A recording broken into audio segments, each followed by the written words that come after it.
Oven ಬೇಡ, cooker ಬೇಡ, ಯಾವ ಅಳತೆ ಕಪ್ಪು ಕೂಡ ಬೇಡ. ಕೇವಲ ಒಂದು ಪ್ಯಾನು, ಒಂದು ಸ್ಪೂನ್ ಇದ್ರೆ ಸಾಕು. ಈ 7 ಸ್ಪೂನ್ ಚಾಕ್ಲೇಟ್ ಕೇಕ್‌ನ ತಾವು ಕೂಡ ಮನೇಲಿ ತುಂಬ ಸುಲಭವಾಗಿ ಮಾಡ್ಕೋಬಹುದು. ಬಾಯಲ್ಲಿಟ್ರೆ ಕರಗೋ ಥರ. ನೋಡಿ ಎಷ್ಟೊಂದು ಸ್ಪಾಂಜಿ ಆಗಿದೆ, ತಿನ್ನೋಕ್ಕೂ ಅಷ್ಟೇ ಟೇಸ್ಟಿ ಆಗಿದೆ. ಮಕ್ಕಳಂತೂ ಈ ಚಾಕ್ಲೇಟ್ ಕೇಕ್‌ನ ಫ್ಯಾನ್ ಆಗಿಬಿಡ್ತಾರೆ. ಹಾಗಿದ್ರೆ ತಡ ಯಾಕೆ? ಬನ್ನಿ ಶುರು ಮಾಡೋಣ. ಮೊದಲಿಗೆ ನಾನು ಒಂದು ಪ್ಯಾನು, ಒಂದು ಸ್ಪೂನ್ ತಗೊಂಡಿದ್ದೀನಿ. ಈ ಪ್ಯಾನ್ಗೆ ಆಯಿಲ್ ಗ್ರೀಸ್ ಮಾಡ್ಕೋಬೇಕು. ನೋಡಿ ಈ ಥರ ಒಂದು ಬ್ರಷ್ ಸಹಾಯದಿಂದ ನೀಟಾಗಿ ಪ್ಯಾನ್ ಒಳಗಡೆ ಆಯಿಲ್ನ ಗ್ರೀಸ್ ಮಾಡ್ಕೋಬೇಕು. ನಂತರ ಒಂದು ಬಟರ್ ಪೇಪರ್ ತಗೊಂಡು ರೌಂಡ್ ಸೈಜಲ್ಲಿ ಕಟ್ ಮಾಡಿಕೊಂಡು ಈ ಪ್ಯಾನ್ ಒಳಗಡೆ ಅದನ್ನು ಇಟ್ಕೊಂಡು ಅದಕ್ಕೂ ಕೂಡ ಆಯಿಲ್ನ ಗ್ರೀಸ್ ಮಾಡ್ಕೊತೀನಿ ನಾನು. ತದನಂತರ ಒಂದು ಬೌಲ್ ತೊಗೊಂಡಿದ್ದೀನಿ. ಇದಕ್ಕೆ 7 ಸ್ಪೂನು ಉಗುರು ಬೆಚ್ಚಗಿನ ನೀರನ್ನ ಹಾಕೋತಾ ಇದ್ದೀನಿ. ನೋಡಿ ಇಲ್ಲಿ ಇವಾಗ 7 ಸ್ಪೂನ್ ಆಯಿತು. ನಂತರ ಒಂದು ಚಿಕ್ಕ ಪ್ಯಾಕೆಟ್ ಕಾಫಿ ಪೌಡರ್ನ ಕೂಡ ಕಟ್ ಮಾಡಿಕೊಂಡು ಈ ನೀರಿಗೆ ಸೇರಿಸ್ಕೊತಾ ಇದ್ದೀನಿ. ಇದನ್ನು ಕೂಡ ನೀಟಾಗಿ ಇದರಲ್ಲಿ ಮಿಕ್ಸ್ ಮಾಡ್ಕೋಬೇಕು. ಈಗ ಇದಕ್ಕೇನೆ 7 ಸ್ಪೂನು ಉಗುರು ಬೆಚ್ಚಗಿನ ಹಾಲನ್ನು ಕೂಡ ಆ್ಯಡ್ ಮಾಡ್ಕೋತಾ ಇದ್ದೀನಿ. ಈಗ ಇದಕ್ಕೇನೆ 7 ಸ್ಪೂನು ಸಕ್ಕರೆ ಪೌಡ್ರನ್ನು ಕೂಡ ಸೇರಿಸ್ಕೊಳ್ತಿದ್ದೀನಿ. ಈಗ ಸ್ಪೂನಿಂದ ಸ್ವಲ್ಪ ಈ ಥರ ಮಿಕ್ಸ್ ಮಾಡ್ಕೊತೀನಿ. ನೆಕ್ಸ್ಟ್ ಇದಕ್ಕೆ ಒಂದು 3ರಿಂದ 4 ಹನಿಯಷ್ಟು ವೆನಿಲಾ ಎಸೆನ್ಸ್ ಹಾಕ್ಕೊತೀನಿ ಫ್ಲೇವರ್ಗೋಸ್ಕರ. ಇವಾಗೂ ಕೂಡ ಇದನ್ನು ಸ್ವಲ್ಪ ಮಿಕ್ಸ್ ಮಾಡ್ಕೊತೀನಿ. ನೆಕ್ಸ್ಟ್ ನಾನಿಲ್ಲಿ 7 ಸ್ಪೂನು ಅಡುಗೆ ಎಣ್ಣೆ ಹಾಕ್ಕೊತಾ ಇದ್ದೀನಿ. ನೋಡಿ ಇಲ್ಲಿ ಅಡುಗೆ ಎಣ್ಣೆನೂ ಕೂಡ ಸ್ವಲ್ಪ ಮಿಕ್ಸ್ ಮಾಡಿಕೊಂಡು ಸೈಡ್ಗೆ ಎತ್ತಿಟ್ಕೊತೀನಿ. ನೆಕ್ಸ್ಟು ನಾನು ಇನ್ನೊಂದು ಬೌಲ್ಗೆ 7 ಸ್ಪೂನು ಮೈದಾ ಹಿಟ್ಟನ್ನ ಹಾಕೋತಾ ಇದ್ದೀನಿ. ಮೈದಾ ಹಿಟ್ಟು ಹಾಕೊಂಡ ನಂತರ 3.5 ಸ್ಪೂನು ಕೋಕೋ ಪೌಡರು, 3.5 ಸ್ಪೂನು ಹಾಲಿನ ಪೌಡರು ಎರಡೂ ಸೇರಿ 7 ಸ್ಪೂನ್ ಆಗಬೇಕು. ಅಷ್ಟು ಅಳತೆಯಲ್ಲಿ ನಾನು ಇವಾಗ ಹಾಕೋತಾ ಇದ್ದೀನಿ. ನೋಡಿ ಇವಾಗ 3.5 ಸ್ಪೂನು ಕೋಕೋ ಪೌಡರ್ನ ಹಾಕ್ಕೊಂಡೆ. ನೆಕ್ಸ್ಟ್ ಇದಕ್ಕೆ 3.5 ಸ್ಪೂನು ಹಾಲಿನ ಪೌಡ್ರು ಕೂಡ ಸೇರಿಸ್ಕೊತಾ ಇದ್ದೀನಿ. ಈಗ ನಾನು ಒಂದು ಸ್ಪೂನಿನ ಸಮ ಅಳತೆ ಬೇಕಿಂಗ್ ಪೌಡ್ರು ಕೂಡ ಹಾಕೋತಾ ಇದ್ದೀನಿ. ನೆಕ್ಸ್ಟ್ ಇದಕ್ಕೆ 1/4 ಟೇಬಲ್ ಸ್ಪೂನ್ ಬೇಕಿಂಗ್ ಸೋಡಾ ಕೂಡ ಆ್ಯಡ್ ಮಾಡ್ಕೊಳ್ತಾ ಇದ್ದೀನಿ. ಬೇಕಿಂಗ್ ಸೋಡಾ ಆ್ಯಡ್ ಮಾಡ್ಕೊಂಡ ನಂತರ ಇದನ್ನು ಚೆನ್ನಾಗಿ ಮಿಕ್ಸ್ ಮಾಡ್ಕೋಬೇಕು. ನೋಡಿ ಈ ಥರ ಎಲ್ಲ ಚೆನ್ನಾಗಿ ಮಿಕ್ಸ್ ಮಾಡಿಕೊಂಡು ನಾವು ಮುಂಚೆ ಎತ್ತಿಟ್ಕೊಂಡ ಮಿಶ್ರಣಕ್ಕೆ ಇದನ್ನು ಜರಡಿ ಮಾಡ್ಕೋಬೇಕು. ನೋಡಿ ಈಗ ಇದನ್ನು ನಾನು ಜರಡಿಗೆ ಹಾಕ್ಕೊತಾ ಇದ್ದೀನಿ. ಹಿಟ್ಟಲ್ಲಿ ಸ್ವಲ್ಪನೂ ಕೂಡ ಗಂಟಿಲ್ದಿರೋ ಥರ ಈಗ ನಾನು ಇದನ್ನು ನೀಟಾಗಿ ಜರಡಿ ಮಾಡ್ಕೊತೀನಿ. ನೋಡಿ ಇವಾಗ ಒಂದು ಚೂರು ಕೂಡ ಗಂಟು ಸಿಕ್ಕಲಿಲ್ಲ. ಇವಾಗ ಇದನ್ನು ಚೆನ್ನಾಗಿ ಮಿಕ್ಸ್ ಮಾಡ್ಕೋಬೇಕು. 1 ನಿಮಿಷ ಕೈ ಬಿಡ್ದಂಗೆ ಈ ಥರ ಚೆನ್ನಾಗಿ ಕಲಿಸ್ಬೇಕು. ನೋಡಿ ಒಂದು ಚೂರು ಗಂಟು ಇರಬಾರ್ದು. ಈ ಕನ್ಸಿಸ್ಟೆನ್ಸಿ ಬರೋವರೆಗೂ ಕೂಡ ಚೆನ್ನಾಗಿ ಮಿಕ್ಸ್ ಮಾಡ್ಕೋಬೇಕು. ಈ ಹಂತದಲ್ಲಿ ನಾನಿವಾಗ 1.5 ಸ್ಪೂನ್ ವೈಟ್ ವಿನೆಗರ್ನು ಕೂಡ ಆ್ಯಡ್ ಮಾಡಿಕೊಂಡು ಚೆನ್ನಾಗಿ ಮಿಕ್ಸ್ ಮಾಡ್ಕೋತೀನಿ. ನೋಡಿ ಇವಾಗ ನಮ್ಮ ಕೇಕ್ ಬ್ಯಾಟರ್ ರೆಡಿಯಾಗಿದೆ.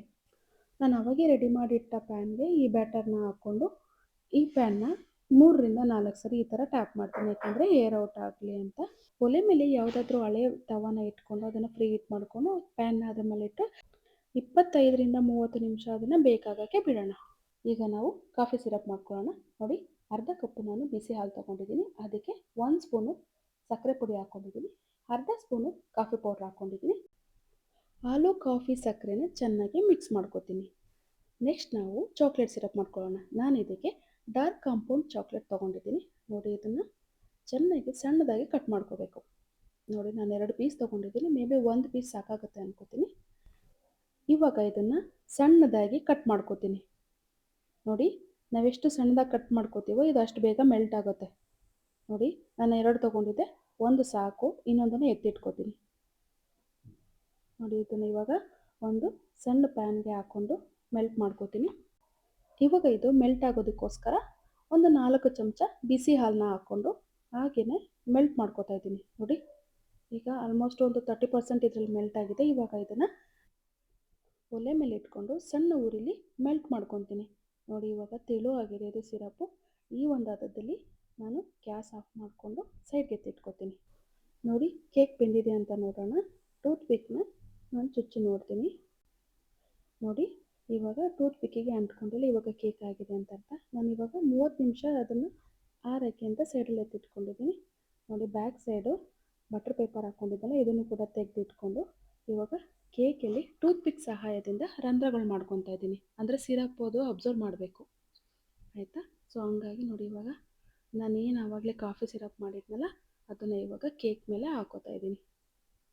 ಇವಾಗ ಪೂರ್ತಿ ಕೇಕ್ ಮೇಲೆ ಹಾಕ್ಕೊಂಡು ನಂತರ ಇದಕ್ಕೆ ನಾನು ಚಾಕ್ಲೇಟ್ ಸಿರಪ್ ಏನು ಮಾಡ್ಕೊಂಡಿದ್ನಲ್ಲ ಅದನ್ನು ಕೂಡ ಕೇಕ್ ಮೇಲೆ ಹಾಕ್ಕೊಂಡು ನೀಟಾಗಿ ಸ್ಪ್ರೆಡ್ ಮಾಡಿ ಇದನ್ನು ಒಂದು 5 ನಿಮಿಷ ಫ್ರಿಡ್ಜಲ್ಲಿ ಇಡಬೇಕು. ನೋಡಿ ಇವಾಗ ಫ್ರಿಡ್ಜಿಂದ ತೆಗೆದು ಇಟ್ಕೊಂಡಿದ್ದೀನಿ. ಮತ್ತು ಇವಾಗ ಉಳಿದಿರ್ತಕ್ಕಂಥ ಚಾಕ್ಲೇಟ್ ಸಿರಪ್ನು ಕೂಡ ಮೇಲ್ಗಡೆ ಹಾಕ್ಕೊಂಡು ಸ್ಪ್ರೆಡ್ ಮಾಡ್ಕೋಬೇಕು. ಇವಾಗ ಸಿರಪ್ಪನ್ನೆಲ್ಲ ನೀಟಾಗಿ ಈ ಥರ ಸ್ಪ್ರೆಡ್ ಮಾಡ್ಕೋಬೇಕು. ಇವಾಗ ಗಾರ್ನಿಷಿಂಗೋಸ್ಕರ ಸಣ್ಣ ಸಣ್ಣದಾಗಿ ಕಟ್ ಮಾಡಿಕೊಂಡ ಡ್ರೈ ಫ್ರೂಟ್ಸನ್ನು ಕೇಕ್ ಮೇಲೆ ಹಾಕ್ಕೊಳ್ತೀನಿ. ಈಗ ಇದು ರೆಡಿಯಾಗಿದೆ ನೋಡಿ. ಕೇಕ್ನ ಕಟ್ ಮಾಡ್ಕೊಳ್ಳೋಣ.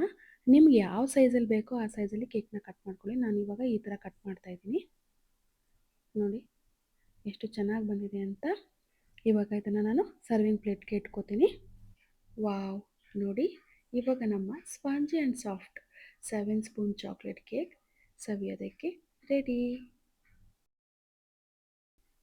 ಈ ಚಾಕ್ಲೇಟ್ ಕೇಕ್ ಮತ್ತು ಕಾಫಿ ಸಿರಪ್ ಇವೆರಡರ ಕಾಂಬಿನೇಷನಲ್ಲಿ ತಿಂತಾ ಇದ್ದರೆ ಇದರ ಮಜಾನೇ ಬೇರೆ. ಹಾಗಿದ್ರೆ ನೀವು ಯಾವಾಗ ಟ್ರೈ ಮಾಡ್ತೀರಾ? ನೀವು ಟ್ರೈ ಮಾಡಿ ರೆಸಿಪಿ ಹೇಗೆ ಬಂತು ಅಂತ ಕಮೆಂಟ್ಸ್ ಮಾಡಿ. ಹಾಗೆ ನನ್ನ ಚಾನಲ್ನ ಸಬ್ಸ್ಕ್ರೈಬ್ ಮಾಡಿ. Thank you. Bye bye.